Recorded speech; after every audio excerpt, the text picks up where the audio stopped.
The forgotten station. The warning came at dawn. Ship time. Marcus Chen was 3 levels deep in Nexus 7's reactor core, covered in coolant fluid and cursing at a stubborn plasma coupling when the station's ancient speakers crackled to life. All personnel to emergency stations. This is not a drill. Unknown vessels approaching at high velocity. Marcus dropped his tools and ran. He'd been the station's chief engineer for 8 years, ever since the accident that ended his military career. Back on Earth, his left leg still ached when he moved too fast, but today adrenaline killed the pain. The corridors of Nexus 7 filled with beings from a dozen worlds, all running toward their assigned positions. The mining station sat at the edge of Vorthok space, technically neutral territory where humans and aliens worked side by side extracting rare minerals from the asteroid belt. It wasn't supposed to be a target for anyone. Marcus reached the command center just as Dr. Sarah Winters burst through the opposite door. Her research samples still clutched in her hands. "What's happening?" she asked, pushing her auburn hair from her face.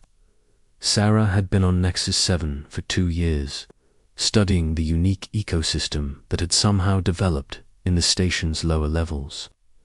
She was brilliant, fearless, and one of only 12 humans on a station housing over 300 beings. "Scan shows 47 ships," reported Calm, the station's Xanthari communications officer. His tentacles danced across multiple control panels simultaneously. "Configuration matches Vorthok military formation.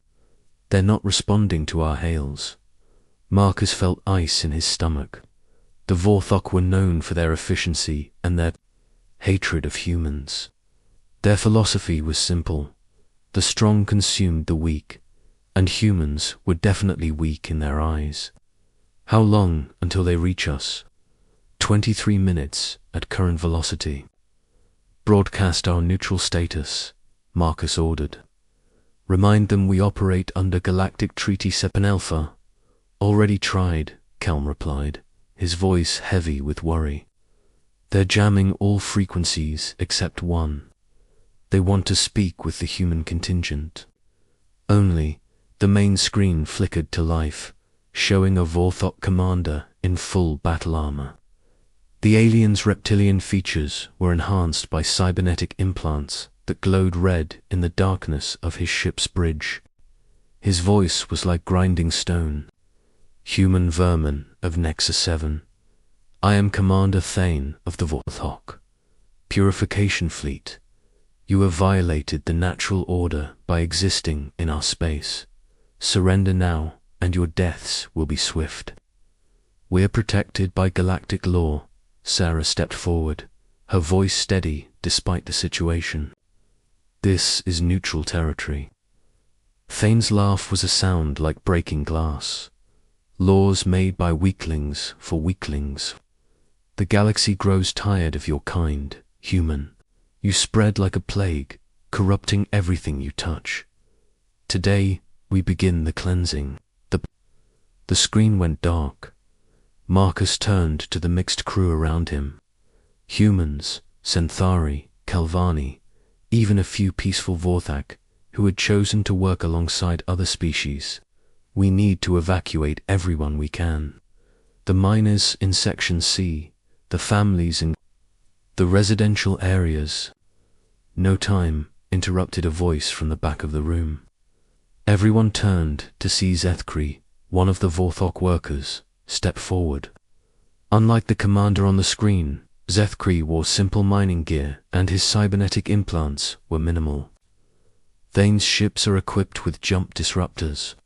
No ship leaves this system until he allows it." "Then we fight," Marcus said simply. "With what?" Kelm's tentacles twisted in distress. "We have mining equipment and emergency weapons. They have a full battle fleet." "We have something else," Sarah said quietly. She was staring at a data pad, her eyes wide with excitement and fear.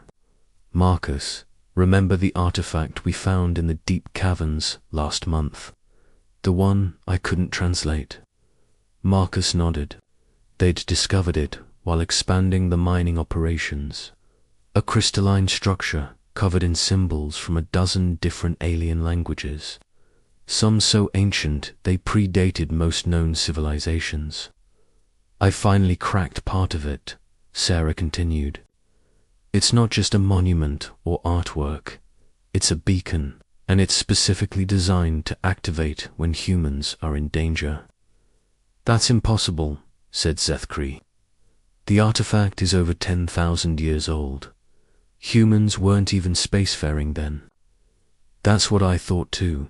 Sarah pulled up holographic displays showing the translated symbols. But look at this. The primary inscription translates to Protocol 0, should the Guardians face extinction. Let all who remember the Covenant answer their call, Guardians. Marcus studied the symbols, his engineering mind trying to process the implications. There are references to a species called the Children of the Blue World, who once maintained peace across the galaxy. The descriptions match humans perfectly. Our appearance, our psychological profiles, even our tendency to form alliances with other species. You're saying humans used to rule the galaxy? Kelm asked, his tentacles curling with skepticism. Not rule, protect. Sarah's voice grew more excited as she connected the pieces. According to this, there was a great war thousands of years ago. Something called the Devourers nearly destroyed all life in the galaxy. The humans of that time somehow stopped them, but at a terrible cost. Most of humanity died, and the survivors lost their technology, their memories, everything. We had to start over. Zethkri moved closer to examine the data. The Vorthok have legends of ancient guardians, warriors who could unite enemies against a common threat. But we were taught they were myths. The beacon is real, Sarah said. And if I'm right, activating it will send a signal to every corner of the galaxy. Everyone who still remembers the old treaties, the old alliances. The station shuddered as the first Vorthok ships began their attack. Warning lights bathed the command center in red as the shields absorbed the initial barrage. Do it, Marcus said without hesitation. If there's even a chance. Sarah was already running toward the door. The artifact is in deep storage, level 9. I'll need at least 15 minutes to activate it. You'll have them, Marcus promised. He turned to the others, all non-essential personnel to the emergency shelters. Everyone else we're going to show. These bastards, why you don't threaten humans. The next few minutes were chaos. Marcus coordinated the station's defenses while the crew worked frantically to modify mining equipment into weapons. Plasma cutters became improvised cannons, industrial. Magnetic fields were repurposed as shield generators. The Zenthari used their multiple appendages to operate systems faster than any single human could manage. But it wasn't enough. The Vorthok ships were military-grade, designed for exactly this kind of assault. They systematically took out the station's defenses while avoiding critical systems. They wanted Nexus 7 intact for salvage. Shields down to 30%, reported Kelm. If they maintain this pace, we have maybe 10 minutes before they breach the hull. Sarah, how much more time do you need? Marcus spoke into his communicator, while watching the tactical display show their situation growing more desperate by the second. Almost there. The artifact is responding, but the activation sequence is complex. 5 more minutes. 5 minutes they didn't have. The Vorthok had brought boarding pods, and Marcus could see them launching from the main assault ships. They'd be inside the station in 3 minutes. Zethkri, Marcus, turned to the Vorthok worker. You know their tactics. How do we slow them down? Zethkri looked conflicted, his loyalty to his species warring with his respect for the humans who had treated him as an equal rather than a conquered enemy. Finally, he spoke. The boarding pods will target the main airlocks first, but they have a weakness. If you can overcharge the magnetic seals just as they attach, the feedback will fry their systems, Marcus finished, already understanding. The plan, Kelm, can you do it? It will damage our airlock systems permanently, the Zenthari warned. We'll be trapped here. Better trapped than dead. The first boarding pod slammed into airlock 7 with a metallic clang that echoed through the station's superstructure. Kelm's tentacles flew across the controls, channeling power from the main reactor directly into the magnetic sealing system. The overload was spectacular, sending sparks cascading down the corridor as the boarding pod systems failed catastrophically. 2 more pods met the same fate at airlocks 3 and 12. But the Vorthok were learning, adapting. The 4th pod used plasma cutters to create its own entry point. Bypassing the airlocks entirely, Marcus grabbed a plasma rifle from the emergency weapons locker and headed for the breach. Behind him, Zethkri picked up another weapon, his face grim. You don't have to do this, Marcus told him. They're your people. No, Zethkri replied, checking his weapons charge. My people don't murder innocents. These are something else. The first Vorthok soldiers came through the breach like a living wave of destruction. They were bigger than Zethkri, enhanced, with combat cybernetics that made them faster and stronger than any natural being. Their weapons could cut through the station's bulkheads like paper, asterisk. But they weren't expecting resistance. Marcus and Zethkri hit them from 2 different angles, using their knowledge of the station's layout to create crossfires and choke points. Other crew members joined the fight, turning the corridors into a maze of desperate battles. Sarah, Marcus called out between shots. Any day now would be great. It's working. The beacon is charging, but I need to reach the primary control node. It's 3 levels down. The lifts are offline, Kelm reported from the command center. Vorthok sabotage. Then I'm taking the maintenance shafts, Sarah replied, her voice fading as she moved deeper into the station. More Vorthok soldiers poured through the breach. Marcus and his team were being pushed back, fighting a running battle through the station's corridors. Every room they lost brought the enemy closer to the deep levels where Sarah was working. We need to buy her more time, Marcus said, reloading his weapon while crouched behind an overturned mining cart. How? Asked Zethkri. They have us outnumbered 10-1. Marcus thought about his military training, about the impossible situations he'd faced before the accident that ended his career. Sometimes the only way to win was to change the rules of the game entirely. Kelm, can you cause a controlled reactor breach? Something that would flood the upper levels with radiation but leave the deep levels intact. That's insane, Kelm's voice crackled through the communicator. The radiation would kill us too. Not if we seal ourselves in the emergency bunkers. The Vorthok don't know our station layout well enough to find them quickly. Marcus, no. Sarah's voice cut through the static. There has to be another way. There isn't time for another way. Do it, Kelm. The Zenthari didn't argue further. Within seconds, warning klaxons began wailing throughout the station as the reactor's safety systems registered the deliberate overload Marcus had ordered. Radiation breach in 30 seconds, Kelm announced. All personnel to emergency shelters. Immediately, the Vorthok soldiers hesitated, uncertain about this new development. Their leader barked orders in their harsh language, but Marcus could see the confusion in their movements. They hadn't expected the humans to be willing to irradiate their own station.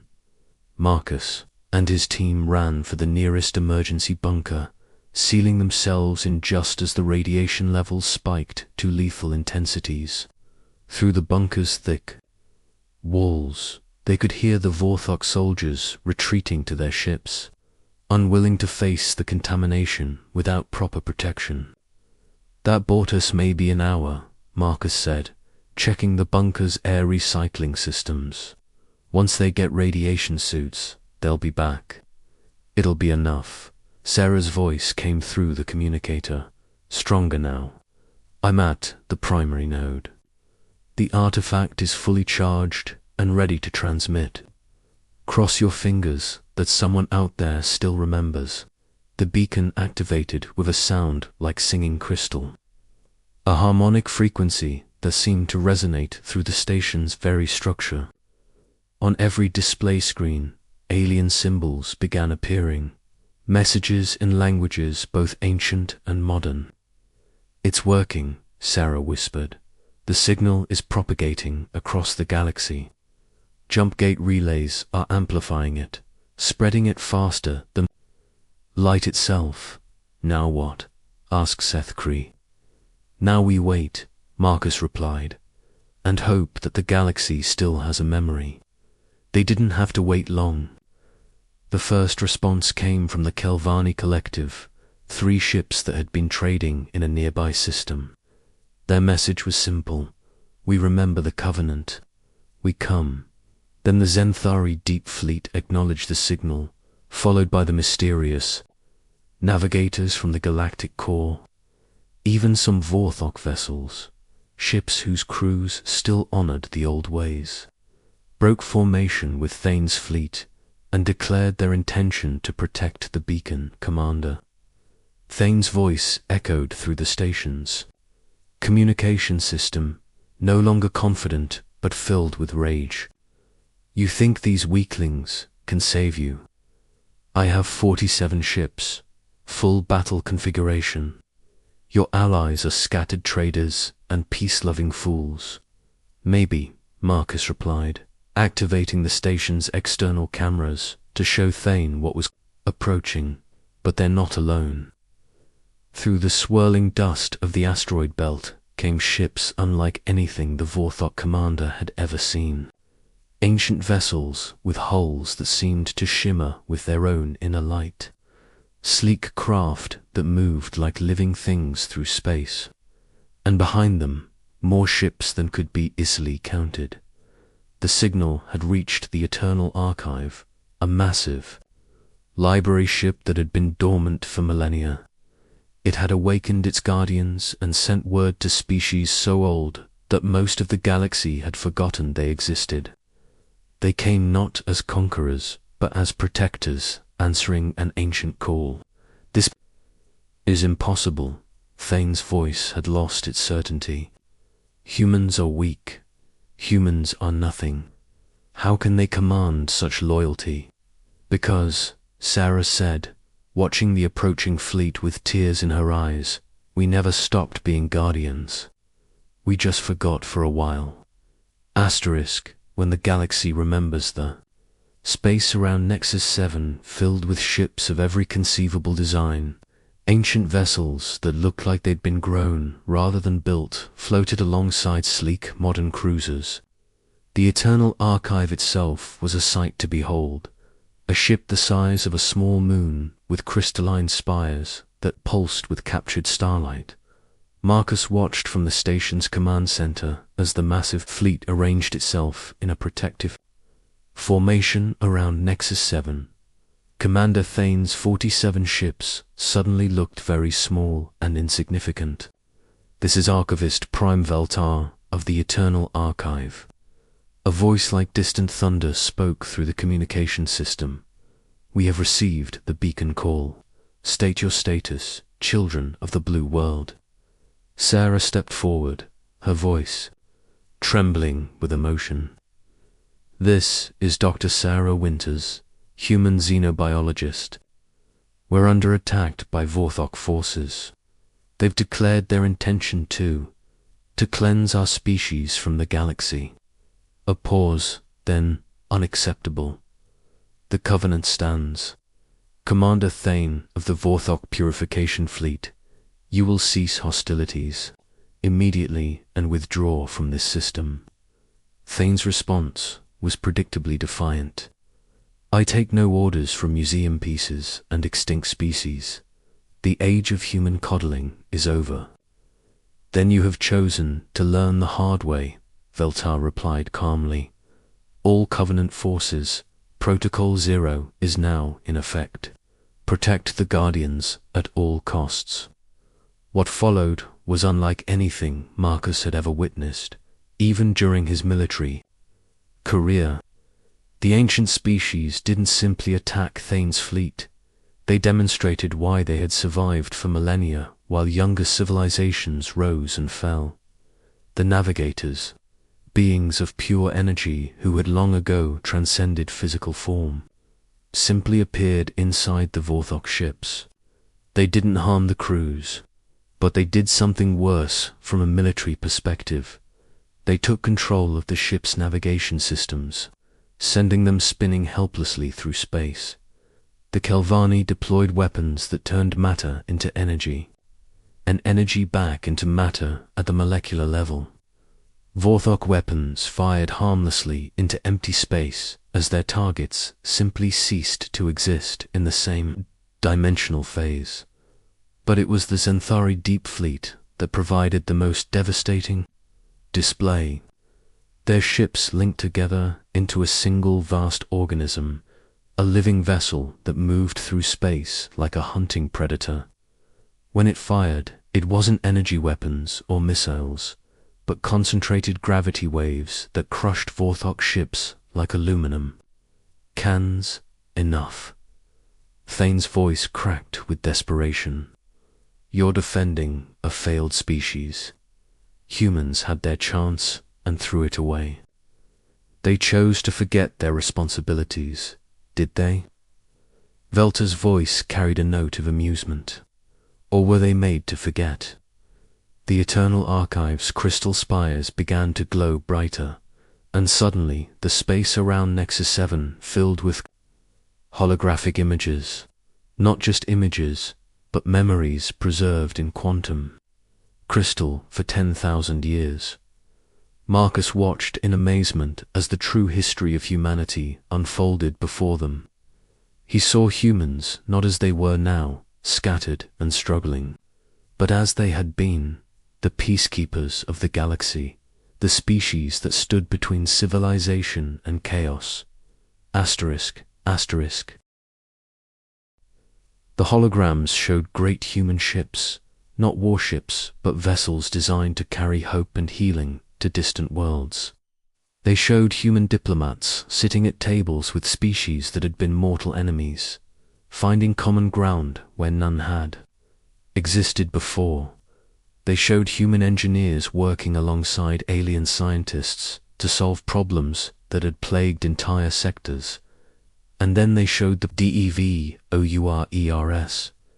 The enemy wasn't a species, but something far worse, a self-replicating technology that consumed entire solar systems to fuel its expansion.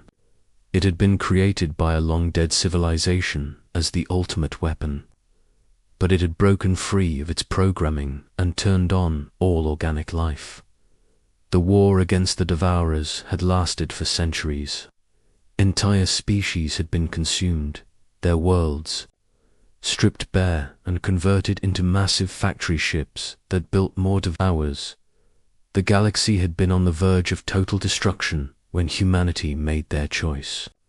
They could have fled. Veltar's voice narrated as the holograms showed human ships moving into the heart of Devourer space. They could have hidden in the distant galaxies and waited for the storm to pass. Instead, they chose to sacrifice everything to save everyone. The images showed the final battle, fought not with weapons, but with a technology that humanity had developed in secret, a viral program that could reprogram the Devourers at the quantum level. But deploying it required human minds to interface directly with the Devourer network, and the process was lethal. Millions of humans died in seconds as they connected their consciousness to the enemy's systems and overrode the Devourer's programming from within. The self-replicating technology turned on itself, consuming its own network in a cascade failure that spread across the galaxy faster than light. The sacrifice was total, Veltar continued. Humanity's greatest minds, their leaders, their most advanced technology, all consumed in that moment. The survivors were left with fragments of memory and primitive tools. They forgot who they had been because forgetting was the only way to cope with what they had lost. But the Covenant remembered. Another voice added. This was from the Navigators, speaking as one. We who survived because of human sacrifice swore an oath. Should the Guardians ever face extinction again, we would answer their call. Commander Thane's fleet was in complete disarray now, his ships scattered and powerless. But the Vorthok commander himself wasn't finished. His personal vessel, a massive dreadnought enhanced with experimental weapons, broke away from the disabled fleet and headed directly for Nexus 7. If I can't cleanse the galaxy of humanity, Thane transmitted, I'll start with this station. You can't protect them from everything. Marcus felt the old military instincts kicking in. All hands, brace for impact. He's going to ram us. Negative, Sarah said, studying the data from the artifact. Marcus, the beacon isn't just a communication device, it's a key. Watch. She pressed a sequence of symbols on the artifact's surface, and suddenly Nexus 7 itself began to change. The mining station's hull sections rearranged themselves, revealing weapons systems that had been hidden beneath the surface for millennia. The asteroid belt around them shifted and moved, revealing that many of the rocks were actually dormant. Defense platforms left by humanity's ancient civilization. Nexus 7 was never just a mining station, Sarah explained as the hidden weapons powered up. It was a Guardian outpost, left here to watch over this sector. The mining operation was just camouflage.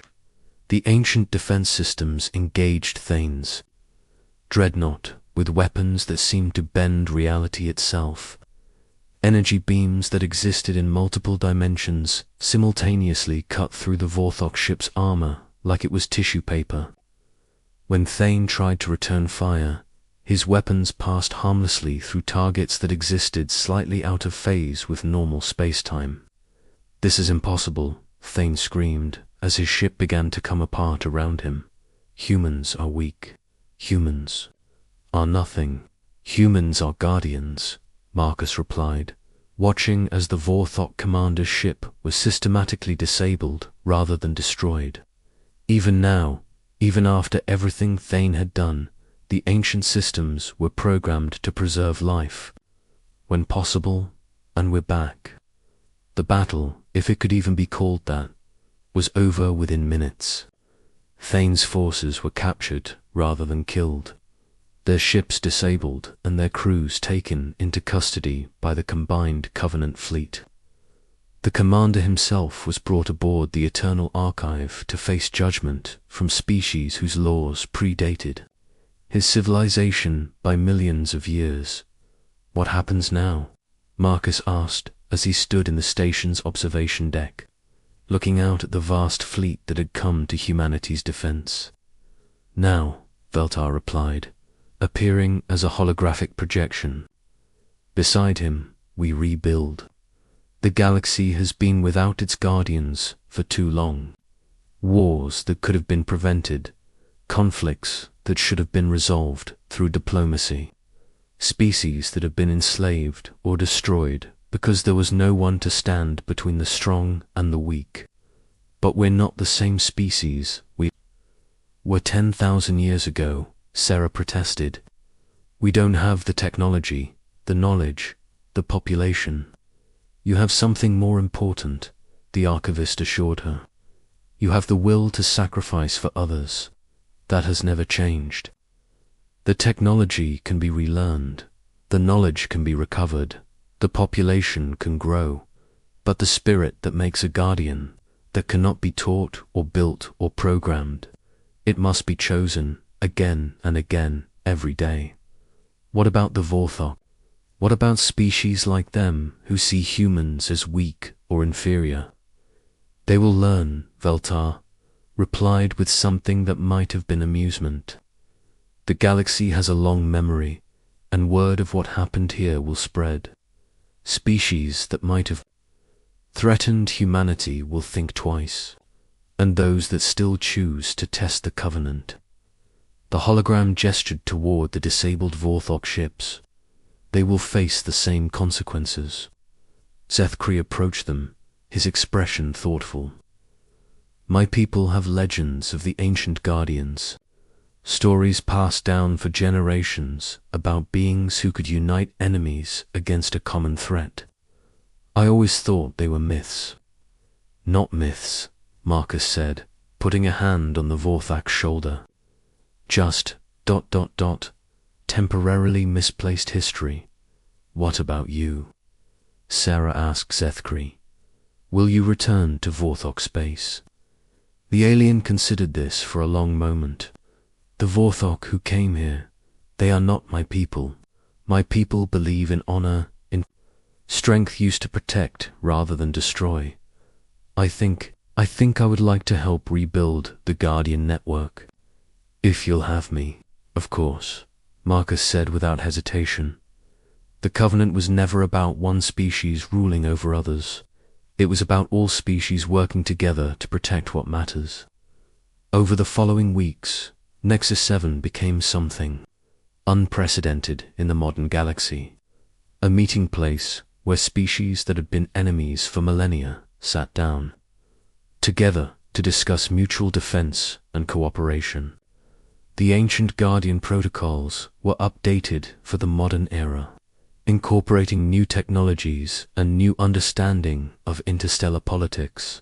The Eternal Archive shared its preserved knowledge with human scientists, helping them understand their own history and the principles that had once made their civilization great. But they made it clear that the new Guardian network wouldn't be a return to the old ways, but an evolution of them. Each species brings its own strengths, Veltar explained during one of the planning sessions. Humans provide the moral compass, the willingness to sacrifice for others. The Zenthari offer their collective intelligence and their ability to see patterns across vast datasets. The Kelvani bring their understanding of dimensional physics. The Navigators provide their mastery of space and time. Together, we are stronger than any one species alone. Dr. Sarah Winters found herself appointed as humanity's first representative to the new Galactic Council, a position she accepted with both pride and trepidation. Marcus chose to remain on Nexus 7, overseeing the conversion of the station from a mining outpost to a Guardian training facility. Asterisk. The Vorthok, meanwhile, faced a reckoning within their own society.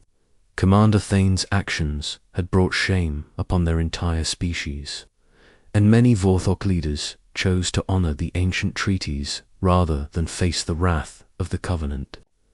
Zethkri became an ambassador between his people and the new Guardian network, helping to rebuild the relationships that Thane had tried to destroy.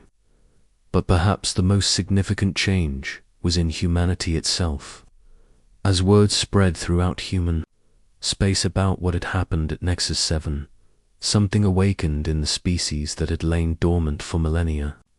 Humans began volunteering for Guardian duties, offering their services as peacekeepers and mediators in conflicts across the galaxy. They didn't do it for glory or power. They did it because it was right, because someone had to stand between the strong and the weak, because that's what Guardians did. Marcus stood in the command center of the newly transformed Nexus 7, watching as the first class of Guardian trainees from a dozen different species worked together on simulated peacekeeping scenarios. On the screens around him, reports came in from across the galaxy, conflicts resolved through diplomacy rather than violence, trade disputes settled fairly, weaker species protected from exploitation. "You know," Sarah said, appearing beside him on the observation deck, "I think we're going to be all right." "Better than all right," Marcus replied, watching as a human trainee helped a Vorthok student understand a complex negotiation scenario. "We're going to be what we were always meant to be." Outside, the stars shone with a light that seemed somehow brighter, as if the galaxy itself was healing from wounds that had festered for far too long. The Age of Guardians had begun again, and this time they would not be forgotten. The beacon on Nexus 7 continued to pulse with its gentle light, sending its message across the galaxy. The Guardians have returned. The Covenant stands. You are not alone. And in the depths of space, where darkness had once seemed absolute, hope flickered. To lifelike stars being born. Asterisk.